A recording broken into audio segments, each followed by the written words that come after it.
This is the second of a Saturday time frame. So we've committed to try and make sure that every week we have a coffee with mayor. We do it Friday at 9 and Saturday at 10 o'clock, just so that anybody who has conflicts during the time. And Jim, I know you came in at the very late tail end. I think I got your 2 hours mixed up. You may have, but it works out. So and I know other people work, so that's helpful. But why don't you start off and kick off some of the things that you've got going on, and then I'll add as appropriate. All righty. Hello. Good morning. What is your name again? Lori Toller. Hi, Lori. How are you? I'm great. How are y'all? Doing great. Good to see you. Is this the second one, or have I missed one? No, this is there was one yesterday, Oh, okay. and this is just a repeat of that, just so that we make sure we open up for people. And I remember you came last Saturday, the last time we had it on Saturday. I just didn't know if that was the. That was the first one. This is the second one. The other one over the holidays we didn't do. So this is what I wanted to make sure we keep up with this. So, Awesome. yep, Good idea. yep. All right. We're going over some numbers, and Troy, the animal control officer, he submitted a nice report for 2023. I just wanted to share. For last year, we had 58 animals that we adopted out. We took in 123 animals and reunited 44 animals with their owners. So we think we're going to be looking last couple of years back, but we think this is a probably good record year of animals for the animal shelter.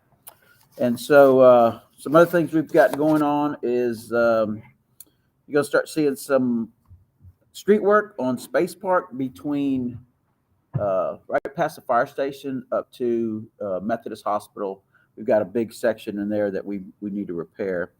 And then the palm trees on NASA. Just so people know, you're going to be digging up the road. Yes, right in the center. There's a line underneath the road, so we go down to one lane. That's going to be out going toward Methodist. Going towards Methodist. Yes, yeah. Right. And there's a storm line underneath there, and after the drought, we've noticed it's dropped probably about 1.5 inches. Hello. Come on in. That's why we've done this. Actually, we wanted to, Friday at 9 o'clock for people who work or people who have schedules doesn't work. So that's why we wanted to add on to this. And Thank you. we seem to keep getting more and more people. So Howdy, neighbor. howdy, neighbor. How are you? How's the fishing? Oh, you see the fishermen out there? They're not gonna get anything, I man. don't All think that so. fresh water flushed all the good fish out. I think that's right. No, that rain. I mean, Well, maybe next week. maybe next week. But people were pulling out. I was seeing trout like this. People were doing great. Really? Yeah. I mean, Those are big great. fish. So Yeah. we're I have good. some thawing out right now. Good. All right. Waiting in the water. So I've seen that too. Yeah. There was a tournament that was just out there. I didn't So know about that. it was about 3 weeks ago, just after the first of the year. There was like, I think I counted 8 guys out there, and there was like 3 or 4 boats that came in early the day before just to find out the fishing holes where they were going around the place just to see. So I think we're in Puerto Rico for that one. We went to Puerto Rico for about a you week. may be so. Anyways, Yeah. didn't mean that we Oh. digress, but keep going. Okay, and on NASA Parkway, the palm trees will have 10 coming in from the west side, 10 coming in from the east side. They were out there this week, marking, getting in line locate, so they will be out. Contractors will be out starting Monday, start digging up we'll have some existing root balls will be digging out, so you should see a lot of activity on NASA Parkway. Do you think next week. down by the Hilton there'll be 10 there? Because that'll be more than that median right there. Well, coming in the three in that small median, there was 3 there, and then they start doubling it like After this. that? After that, Yeah, yes. well, Yeah. We'll go by and take a look at that. But Okay. but the important thing is continuing to put in the medjool palm trees. So those everyone sees what we've done in the center of the city. So now we've moved to the entrances of the city so that you'll have the same look coming into the city as you do in the center of the city, which should be very appealing. So And then we're doing some electrical repairs on Bow Harbor and NASA Parkway. So what we're doing, we're working with CenterPoint, and we're going to get a price to go ahead and bore underneath. So in case we want to light up them palm trees, we're going to already have the power there.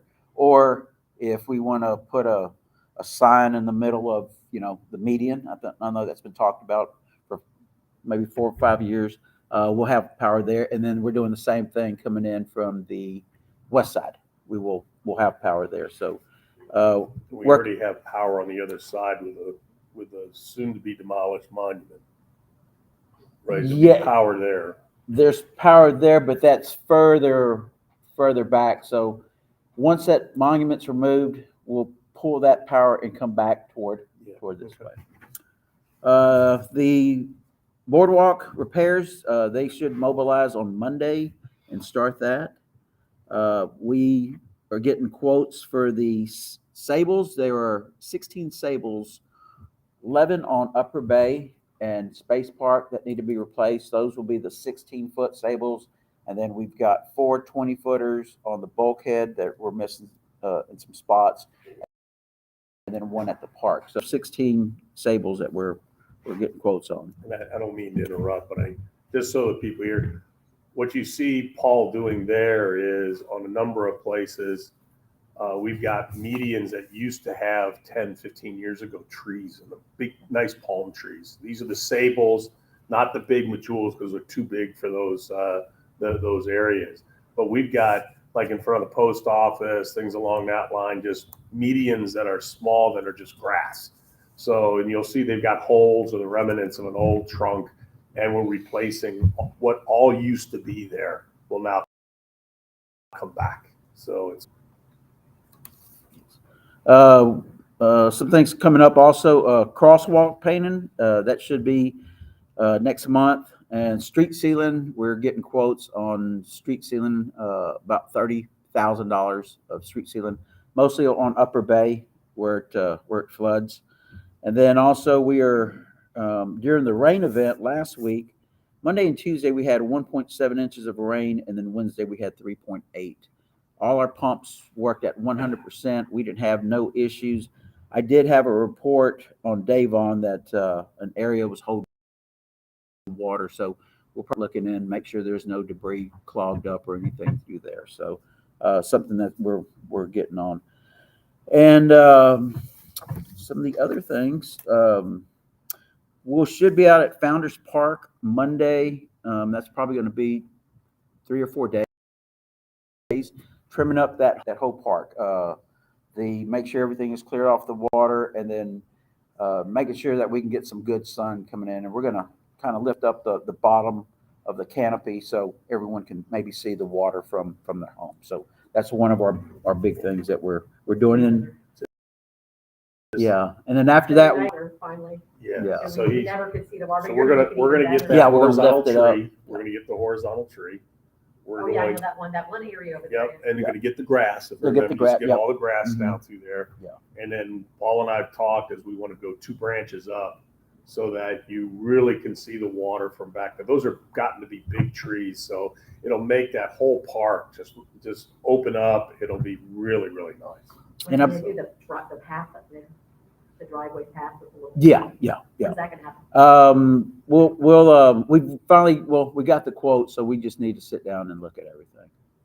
And then there was a question of how many flock cameras we had. I got with Chief Cromie. We have 13 flock cameras, and they are all up and running, and that includes one at the 1322 Space Park, and then one coming into the park. Top of the building here. So One on top. There's one on the building here. Oh, of the flock, On the roof. or the old. I know we have one that you can log on to NASA Bay Fire, I got you. and then you can look live. I think that's a So live 24 now? Yep. 24/7. Yes, sir. just so people And I think know, that's been for a couple years now. for those who don't know, the flock system, a tool for the police to be able to do license plate identification for people who have warrants or anything along that line. This has been one that's personally been important to me because I think Kayla Sullivan, if the information about the individual who was in that car that ran her over, I think there would have been much different approach to this guy.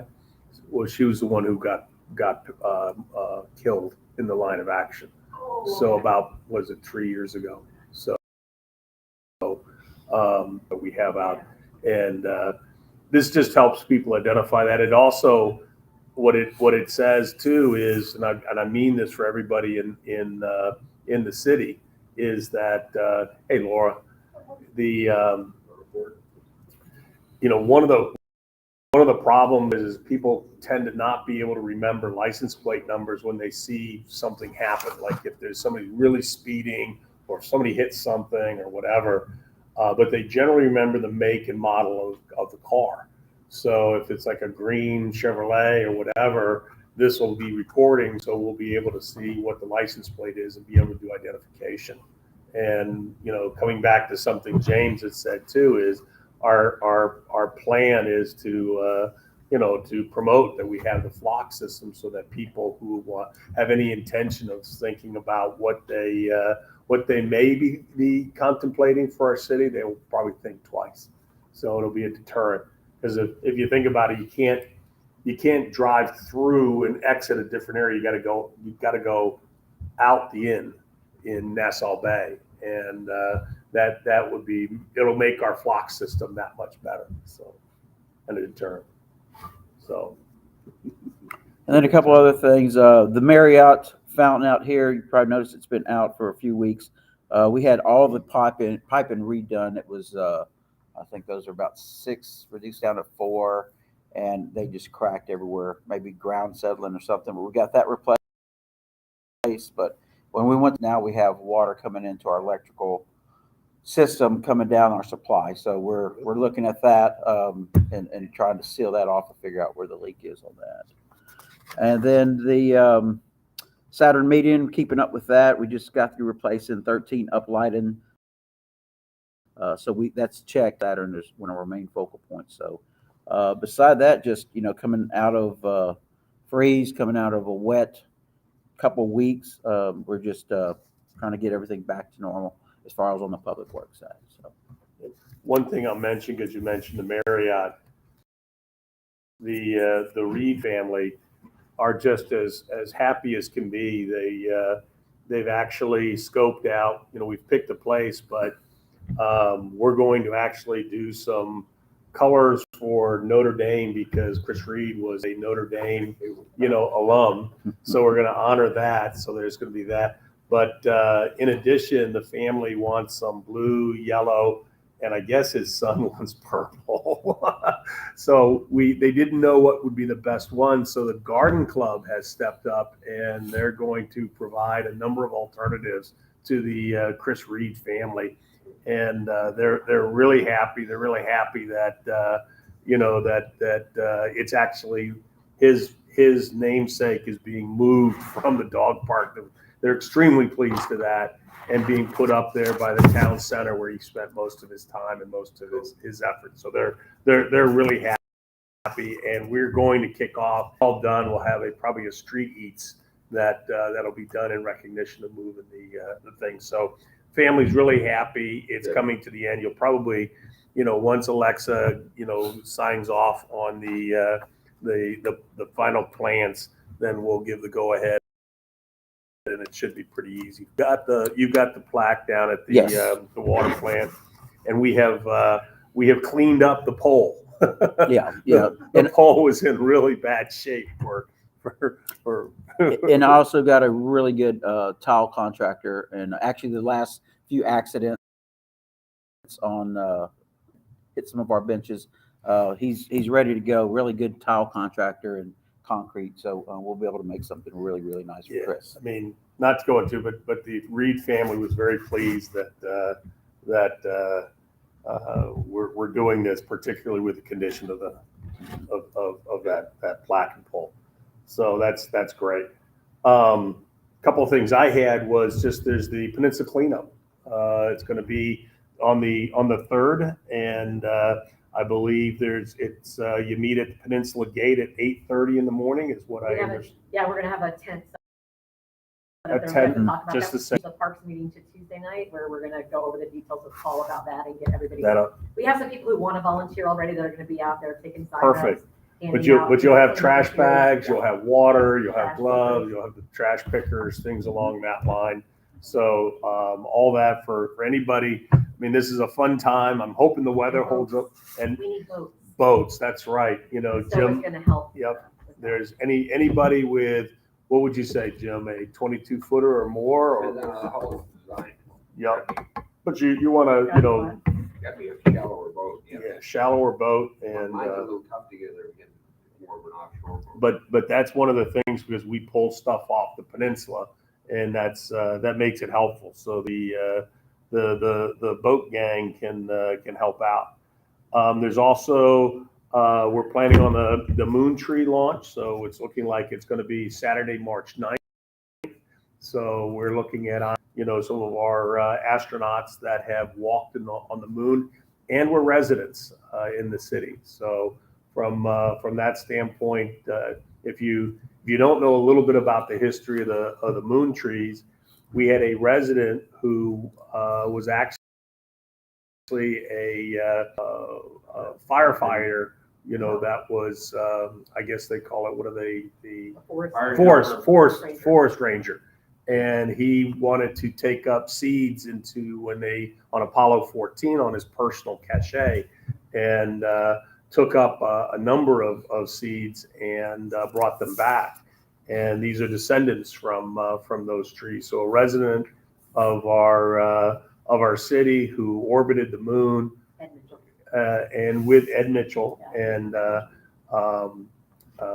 we're now going. The intent is to plant a tree for every resident who walked on the moon. So we'd have kind of like a walk of the astronauts in regards to a honor of our space heritage. And I think it's a really neat idea. So I think I got a little add on there.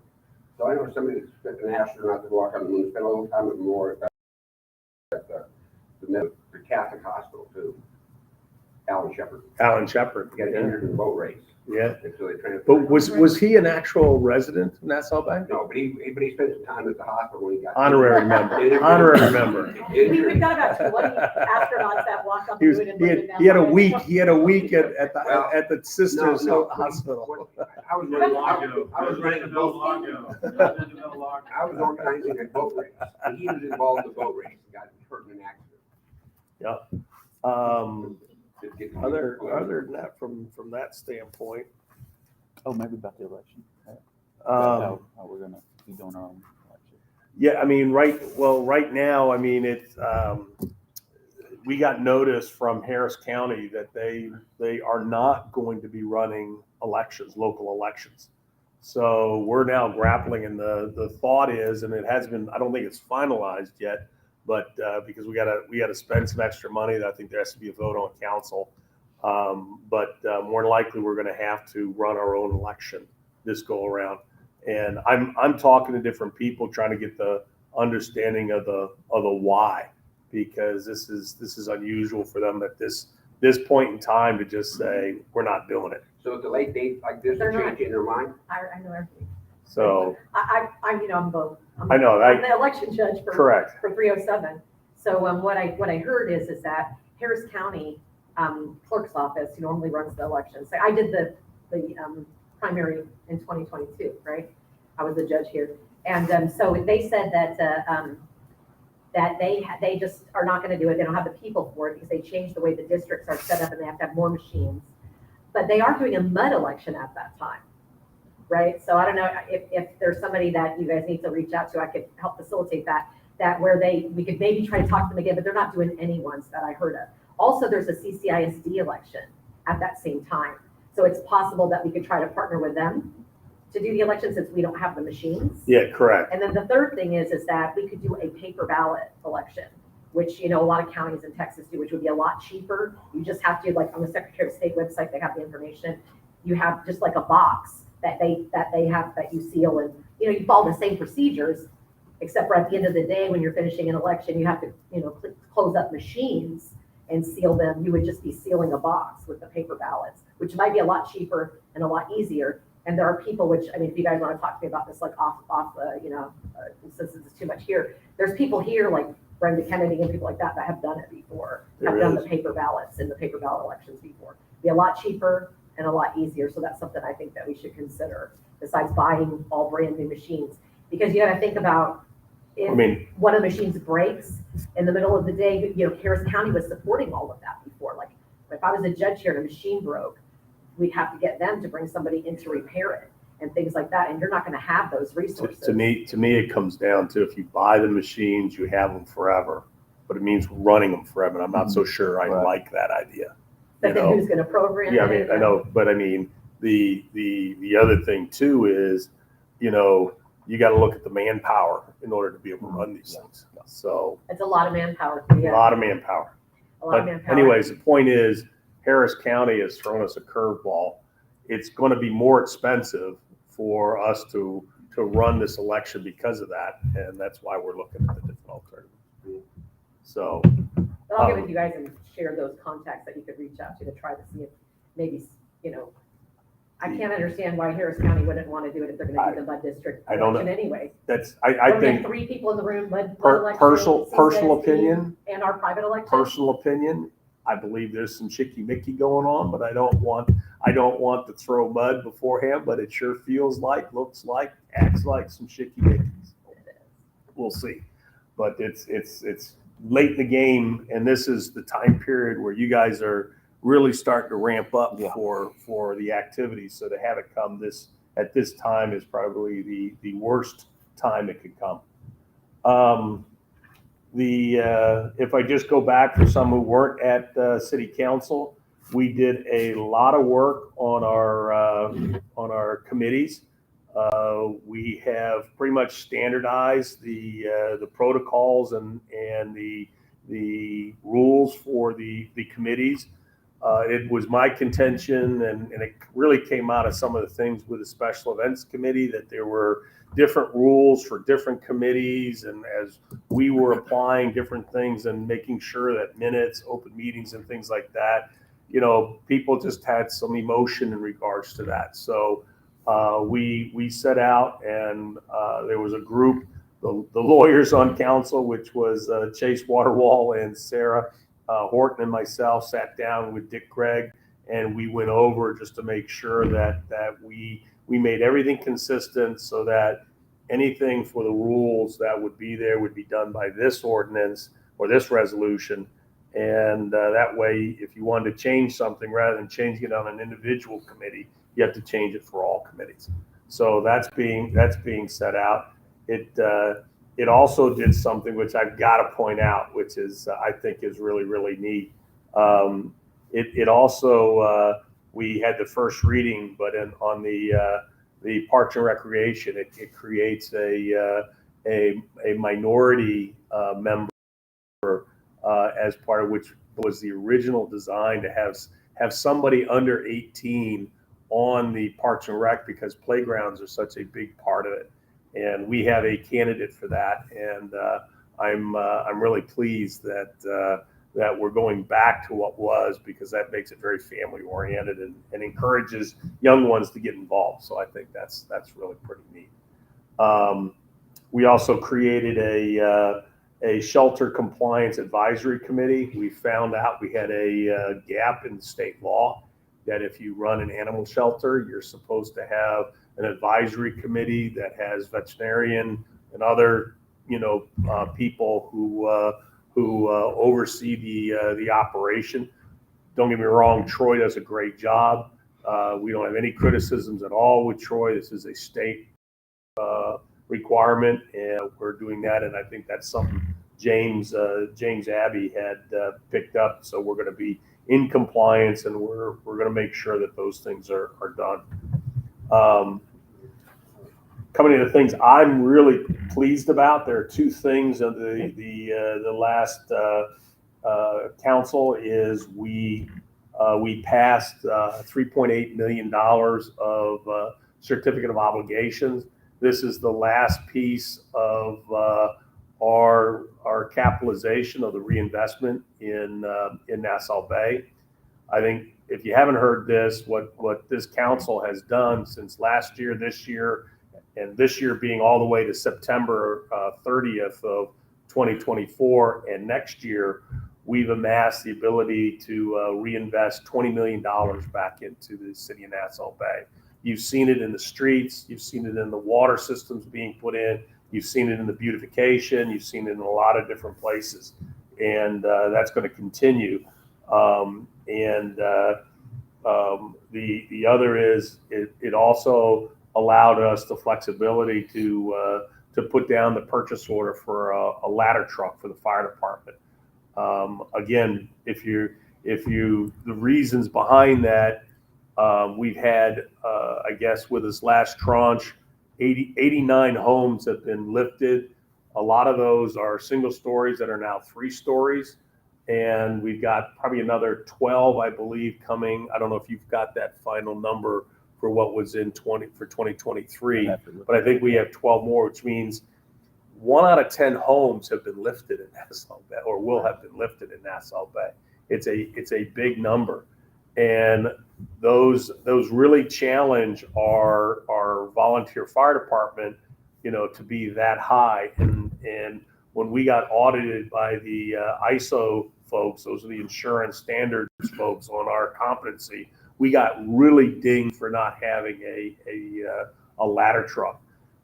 You've also seen on some of the economic development, we've had the Methodist Hospital, which is a 7-story building.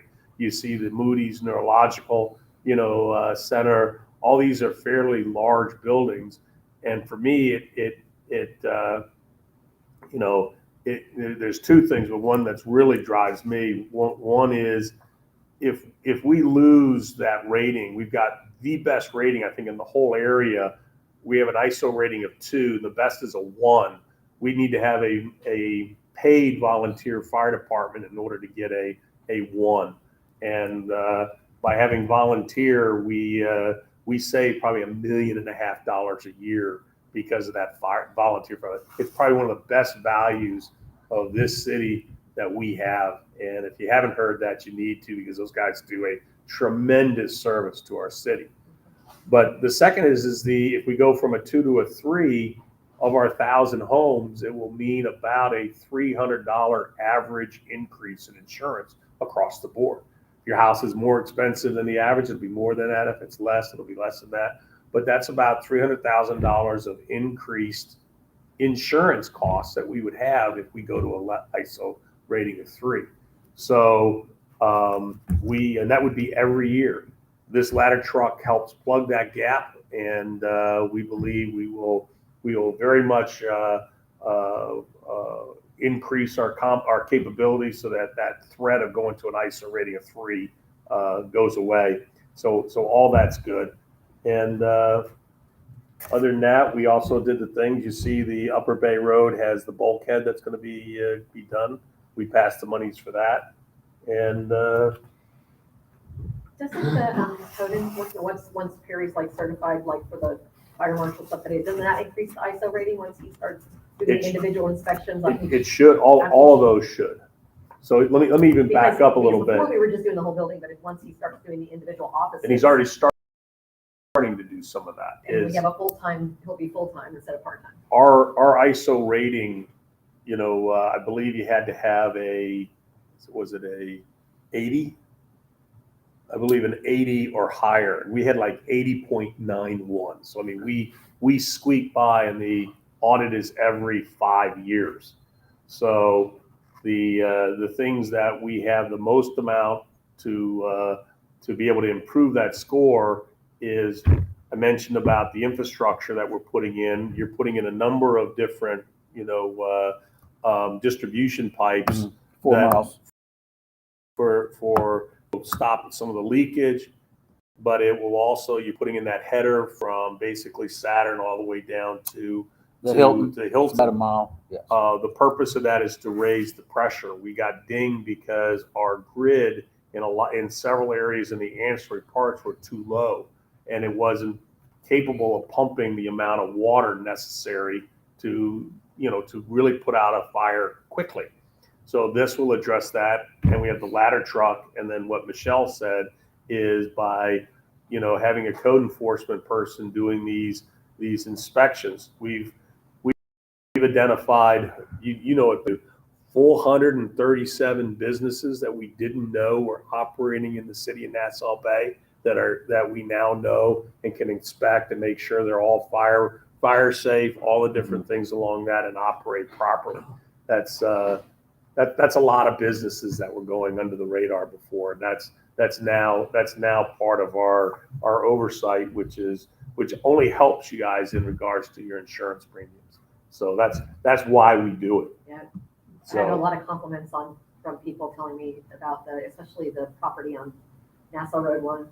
1100. Yeah. Yes. Yeah. Right there, it's completely, all the abandoned vehicles are gone now. And I mean, if you look at it, the city is now devoid of cars parked forever, even trailers, things along that line.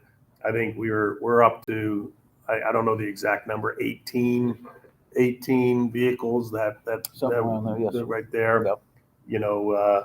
The Arafat property right there at Upper Bay and Nassau Road 1 was a parking lot, which is now, they're closed, and they're looking at repurposing that property. And the other thing too is there's just been a number of homes that have had some issues. One was a lady who was here yesterday on Vinland up in Queens Court, and you're having an absentee townhome resident next to them, and they're not being really they're not being a good citizen, and it's in the home's in bad shape. We've had the power and the water off, but it continues to have impacts to a neighbor. So code enforcement's been able to really shore that up, and we may do some work and put a leak that if that's So necessary. they have something else we would go along with the trash and all that stuff. If you go up Cow Bio and you see the right across the 1100 building, if you walk down there, it's a trash bin down there. There's couches down there. It is filthy. We've been working on that on a weekly basis. We've been working on that with the management. Actually, Perry probably stops by 2 or 3 times a week. So a few years Something ago, like that. when Chris was here, that's great. we did the cleanup, and I noticed that over there you go across the bridge into Webster, on the right-hand side, where the ice cream place is, what's it called? Baskin Robbins. Baskin Robbins. Well, there's bins there, and they put the trash here, and all of a sudden they get the wrong kind of wind, and all that trash ends up in Cow Bio. It then ends up in our neighborhood. So Chris had reached out to the city manager back in those days and asked him to go ahead and reinforce that and get that area Yeah, cleaned up. that's a good reminder, Jim. I'll look into that. Yep, that's a good reminder. When's that statute coming? We're actually, I PO's been emailed them. issued. Yeah, the PO's been issued. We're just waiting for a, Mobilization. yeah. Everybody's gonna want to open one. So we can It's exactly coming. question every day, so. Anyway, any questions? We kind of give you a little bit of a lowdown. The curbs in front of Bal Harbor for that whole entrance is going to get replaced here very shortly too. Hopefully next week. Hopefully next week. So all that I put that as a particular priority because you see actually it's a safety issue on anybody. If somebody falls with a bike and hurt themselves, that could be really bad. So all that's getting done. Any other questions? Any other comments? Good, bad, or ugly? It's looking good. The trees are, we're gonna talk about that parks meeting, but Okay, you're gonna yeah. cut all those crepe myrtle trees like Yes. February 15th, I think. is Yeah, the day, yeah, right? we've got it on schedule. Because Yeah, Valentine's. that ball moss is getting caught up, Yeah. and then people are starting to Yeah. say that's jumping on their private trees, so. yeah. We reached out to Texas Agricultural Extension Service, and they said February is a great time. To do that. Yep, yeah. to do it. So we'll. Paul's also, and I like what his approach is that, we're trying, we're going to be also, well, let me back up a little bit. You notice we're trying to enhance the beautification of the Nassau Road 1 and also the north-south corridors of all the major roads coming into Nassau Bay. So what you'll see is that there'll be a very focused attention to trees missing, plants missing, curbs in bad shape, curbs painted, and that includes the end caps on Nassau Road 1. And if you look at that, we believe it or not, when I was mayor back in 2000, I signed an interlocal agreement where we don't own the road, but we own the responsibility to landscape the road to our definition. We wanted the strategy back then was we wanted the Nassau Bay to be the center of Clear Lake, and we wanted people to know that when you drove in, you knew you were in Nassau Bay. And a lot of that was driven by really fairly regal landscaping. Well, over the years, those end caps have really been stressed, and last year in particular, we've had to pull out just up there somewhere close to 2,000 plants that were just dead. So we're going to be looking at replanting those, and what I really like is we're going to be painting those curbs there. They look horrendous out there. I mean, and that's why we did this interlocal agreement, was because that's the frontage of our city.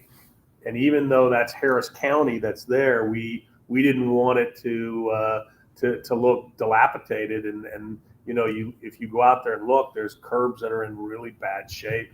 It would have been just, you wouldn't have any of the landscaping, any of the crepe myrtles, any of the trees or anything like that if we hadn't done that. And we're trying to put that all back the way it used to be. So you have that ambiance coming into. Can you make a this pitch also. for the March 30th is Beautification Day, which is like the garden club, and we support them, but we're also going to probably do the Esplanades coming in the city. So if people didn't hear, there is a beautification day, March 30th, between the Garden Club, And the Parks and Recreation Committee, and Keep Nassau Bay Beautiful. It is a Saturday, I believe. Saturday, March the 30th. Saturday, March the Like 8 to 30th, 12. starting at 8 o'clock. There'll be kolaches, donuts, coffee, as well as probably pizza or Chick-fil-A. So And last year it was a collaboration with one of the local schools. We had over. I forgot about that. Students that came out.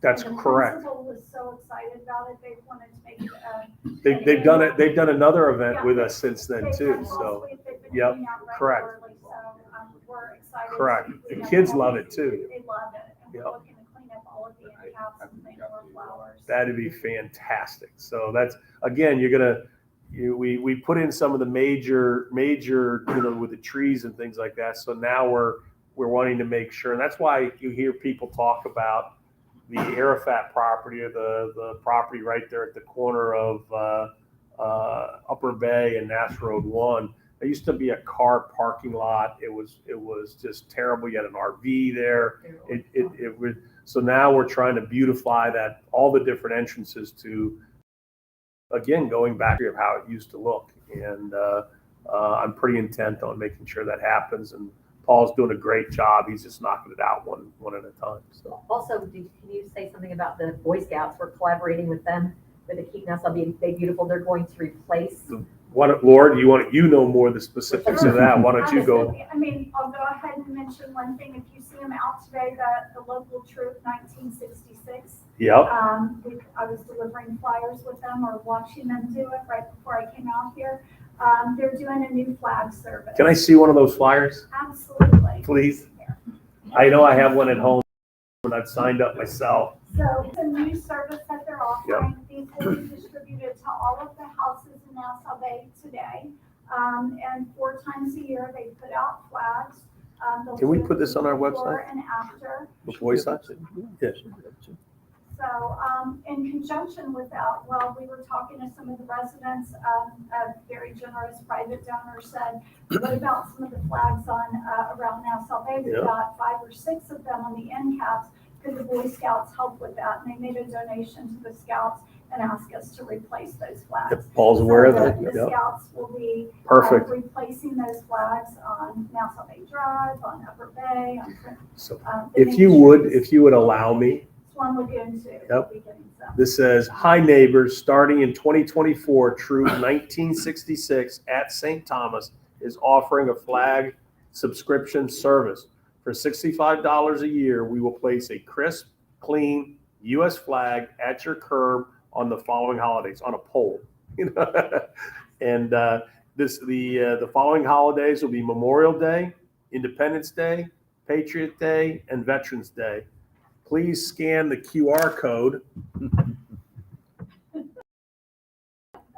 Pause it, be able to get it on your phone. Please scan the QR code below to order. Thank you for supporting your local boys scout troop. Either that, you can email flags@troop1966.org for. I've signed up, so I think this is great. Thank you. And that's a really good price. We have seen flags, I think the 3x5 flags, I used to get them for about 19, now I'm getting for almost $40 Yeah, a piece. that's I mean, so that's a great deal, yes. And they're looking to do it the Sunday before and after, Oh, okay. for each of those major holidays. Yep. There you go. That's a lot of work too. Mr. Mayor, might wanna, let the residents know they can recycle their flags up here at City I Hall. think that's a great reminder. Yeah. Thanks to the box that is being managed by Troop 1966. Absolutely. So I've actually seen several people use it. For those who don't know, there is a proper way to dispose of a U.S. flag that has seen better days, that has been flown for past its useful life, and it is called a process. And there is a flag box here in the downstairs lobby of City Hall that was also provided by Troop 1966. We did, it's in collaboration. City bought it, but they managed it. Yeah, so and anyway, I want to give credit to the troop at 19 because I believe it was their idea, and in any event, And that's the local troop. It's the local troop. Correct. So, and I'm sure there was a little bit of adult supervision on that. It worked too. It works too. I've seen 4 flags go in there. So Well, James, we've had the residents bring their retired flags to Public Works. I think we counted probably about 60 that we put in there in the Yeah. last 6 months. I mean, Is that box fairly portable? Because it'd be great, I mean, it's a beautiful box, but if we had an event like Holiday at the Park to have that out there. So I would suggest we just get another one. I mean, Okay. because We did have it. if you're getting sick, I didn't realize it was that much. I Oh, mean, yeah. I knew it had to be a lot because just the Quality. probability of coming into contact with 4 people putting it in there is just I know it's in good use. Yeah. So that just says people are doing the right thing. One other thing you didn't mention that I think people should because it goes into a safety and security audit that we've done for not only this building but really all of the city facilities and even beyond. The back of this building now has got quite a number of lights. 13. So it's lit up. It was very, very dark. So that whole parking lot area between Gloria Day and us is daytime at nighttime. So that's good. You're also going to see some lighting up over here in the front. We're debating whether or not we should put floods on the side of the building, or if we're actually going to put light poles out on the side of Space Park, the north side of Space Park, beyond right there by the parking. I think we're leaning to the floods on the building, but we've also done a number of things where I don't want to go into specifics, but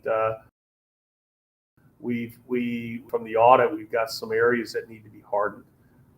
We've taken some things for granted that we're a small town, that we may go under the radar for an active shooter or anything along that line, and you're going to see some hardening of this building. My biggest fear is hardening of the water plant. If that ever failed, we've got a hospital system, we've got everything like that. That's if somebody wanted to do some damage, that water plant is pretty vital. But it also is going to go in with like the bank. There's a bank in here, so we have a natural retail type of money exchange and money saving type things. So we've got to really look at some of these things, and we're going to be taking those real seriously. And it's also manifested it into, we've gone to a number of the churches. The police department has set up training for active shooters, because we're trying to look and doing a risk assessment of the locations in town where there's the highest concentration of, I don't mean that just from a church thing, but just from where people get together. I know it's been done at Gloria Day. I know it's been done at St. Thomas. I think it's scheduled to do at St. Paul's, but we want to make sure that there's good active coordination for those places that have the most amount of risk, that we have good communications and foreknowledge for our police with those locations. So anything else? I just like to know one more thing about the cleanup. So I think if anybody get done cleaning up, go over to the 270 bridge and watch that stuff get unloaded. Yeah. I mean, it's And they have quite a free process. They found a couple logs that were, I think I told you, Phil, it was they were like Telephone 8-inch poles. diameter, like Didn't 30 they, foot didn't long. they find some telephone poles? Yeah. Yeah. Well, I don't know what They were utility poles. were they? That's what I understand. But they were huge. Yeah. They found them in the water near I-45 is where they found them. And you think this is, maybe just a neat thing. I'll tell you this, I was here during Ike, and my neighbor across the way, the Kenyans, they had one of those poles between their house and their stone wall with the wave action from that, and that pole took out their house, the side of their house.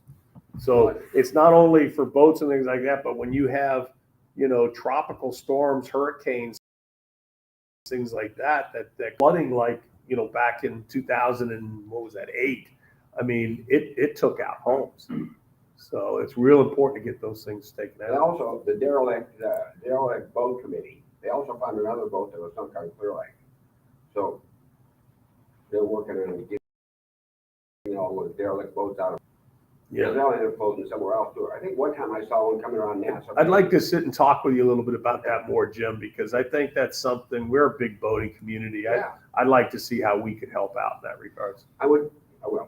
Mr. Right. Mayor, when are they starting the maritime food facilities? So you mean the safety? Yeah. Yeah. The target was going to be the first week in February, but with my schedule, it's probably going to be the following week, the week of, hang on a sec. Yeah, she'd probably be the week of the 12th, right after city. I wanted to do it beforehand, but with my father passing away, I just cannot. So, yep. Okay. And I know, Jim, last time the city got involved with the boat removal, that was probably, about 10 years ago. At And that least. was it's about back then it was $100 a foot to Yeah. remove. Yeah, so I'm sure it's probably doubled You now. guys got rid of it quickly. I think the Texas Yeah. land office did it, right? Yeah. But coming back to something, James, because that's a good straw man is,